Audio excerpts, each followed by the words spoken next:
Саламатсыздар ма, құрметті оқушылар? Кезекті сабағымызға сіздерді қош келдіңіздер дегім келеді.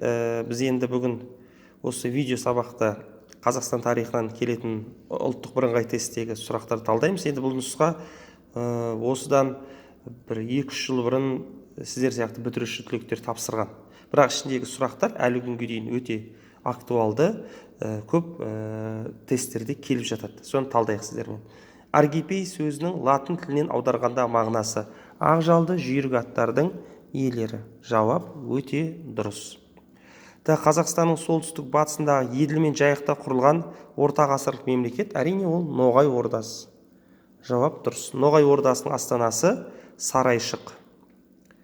15 ғасырдың соңына қарай сыр бойындағы қалаларға шабуыл жасаған, қазақ қолына басшылық жасаған хандар. Әрине ол қазақ хандығының негізін салушы Керей мен Жәнібек. Тәуке ханның мирасқоры Қайып. Тәуке хан бізде 17-18 ғасырларда хан болған. Тәуке ханның астанасы Түркістан. Қоқандықтардан Таушыбек бекінісін басып алуға қатысқан экспедиция басшысы Карбышев. Ал мына Будков деген кісі бұл Қазақстанды екіге бөлуді ұсынған, батыс және шығыс деп.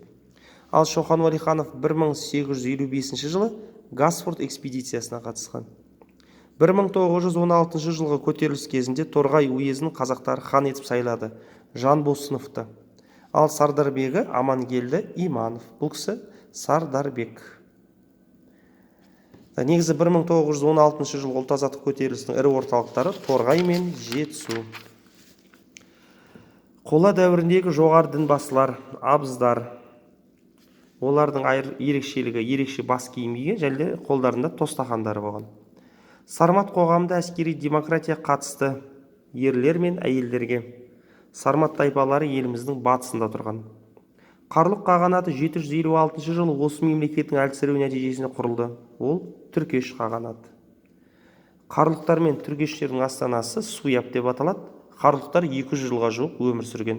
756 және 940 жылдар аралығы.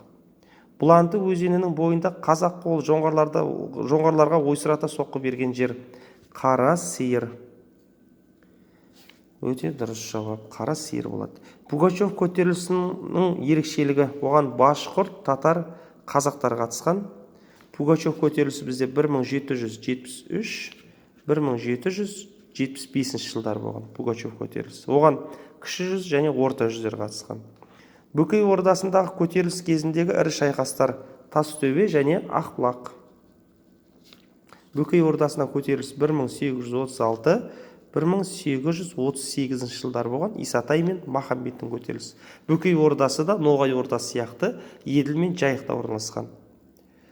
19 ғасырдың ортасындағы сыр бойы Арал маңында қазақтардың көтерілісі Ресеймен қатар Хиуаға қарсы бағытталған. Көтерілістің басшысы Жанқожа Нұрмұхаметұлы. 19 ғасырдың 60 жылдары қазақ жерін басқару жүйесін өзгерту үшін құрылған дала комиссиясын басқарған. Жауап Гирс. 1868 жылғы Жетісуға шаруаларды қоныс аудару туралы уақытша ережелер бойынша қоныс аударушыларға берілген жер көлемі 30 десятина. Жетісуға шаруаларды қоныстандырған Колпаковский.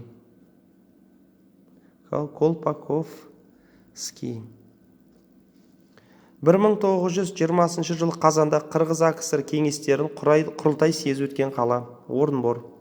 Орынбор қазақ АКСР-дің астанасы болды 1920-1924 жылдар. Негізі Орынбор бекінісі салынды 1743 жылы. Мәскеу түбінде шайқаста ерлік көрсеткен Кеңес одағының батыры Мәлік Ғабдуллин. Мәскеу түбінде ерлік көрсеткендер жалғыз Мәлік Ғабдуллин ғана емес, Бауыржан Момышұлы және Төлеген Тоқтаров. Ғабит Мүсіреповтің романы. Жауабы Оянған өлке. Алматы облысындағы Кеңшар директоры. Жауап Худенко. Түріктердің жазба әдебиеті дүниеге келген ғасыр 8 ғасыр. 16 ғасырдың аяғы 17 ғасырдың басында билік құрған қазақ ханы Есім. Жауап Есім хан 1598 1628 жылдары. 1836-38 жылдардағы ішкі көтеріліске қатысқан ақын Шернияз, негізі сұрақты ақындар деп айтсақтар да болады, Шернияз бен Махамбет. Ішкі орда дегенім сол Бөкей ордасы. Сонымен Бөкей ордасындағы ақындар көтеріліске қатысқан Махамбет пен Шернияз. 20 ғасырдың басында патша өкіметіне қарсы күресте қазақтардың саяси белсенділігінің күшеюіне әсер еткен оқиға ол 1905-7 жылғы бірінші орыс революциясы. 1934 жылы қазақ АКСР мәдени өміріндегі елеулі оқиға ол Қазақ мемлекеттік университеті ашылды. Бұл Киров атында болған. Назарбаевтың өкілеттілігін 2000 жылға дейін ұзарту Қазақстан Ассамблеясының үндеуіне сәйкес 1995 жылы өткізілді. Жауап референдум. Ал енді бір басынан қайталап жіберейік. Қайталап есімізге түсіріп жіберейік сұрақтарды. Сонымен аргипей сөзінің латын тілінен аударғандағы мағынасы ақ жалды жүйрік аттардың иелері.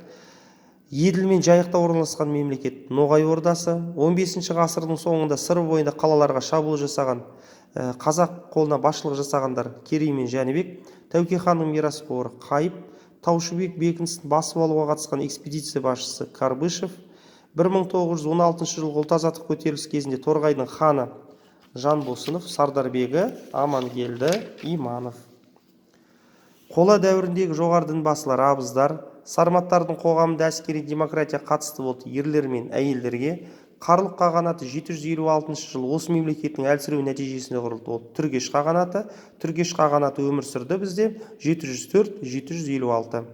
Бұланты өзенінің бойындағы қазақтар жоңғарларды ойсырата жеңген шайқас Қара сиыр деген жерде болды. Бұның тағы бір тарихи аты Қалмақ қырылған. Пугачев бастаған шаруалар көтерілісінің ерекшелігі оған башқұрт татар қазақтар қатысты. Пугачев көтерілісі 1773-1775 жылдары болды. Оған орта жүз бен кіші жүз қатысты. Бөкей ордасындағы екінші шайқас Тастөбе Ақбұлақ. Осы Ақбұлақтағы шайқаста Исатай Тайманұлы қаза тапқан 1838 жылы шілдеде. 19 ғасырдың ортасында сыр бойы арал маңында қазақтардың көтерілісі Ресеймен қатар Хиуаға қарсы бағытталған. Дала комиссиясын басқарған Гирс 1868 жылы жетісу шаруаларына қоныс аудару туралы уақытша ереже бойынша қоныс аударушыларға берілген жер көлемі 30 десятина. 1920 жылы қазанда Қазақ АКСР кеңестерінің құрылтай съезі өткен қала Орынбор Астана болды 1920-24. Мәскеу түбіндегі ерлік көрсеткен кеңес одағының батыры Мәлік Ғабдуллин, Ғабит Мүсірепов 1950 жылдардағы романы Оянған өлке, Алматы облысындағы кеңшар директор Худенко, түріктердің жазба әдебиеті дүниеге келді 8 ғасыр, 16 ғасырдың аяғы 17 ғасырдың басында қазақ ханы Есім, кейде тестте сұрақ келеді, Есім ханның астанасы. Жауап Түркістан. 20 ғасырдың басында патша өкіметіне қарсы күресте қазақтардың саяси белсенділігінің күшеюіне әсер еткен 1905-7 жылғы бірінші орыс революциясы. 1934 жылы қазақ АКСР мәдени өміріндегі елеулі оқиға Қазақ мемлекеттік университеті ашылды. Киров атындағы, қазір Әл-Фараби атындағы. Назарбаевтың өкілеттілігін 2000 жылға дейін ұзарту Қазақстан Ассамблеясының үндеуіне сәйкес 1995 жылы өткізілді. Оның жауабы референдум.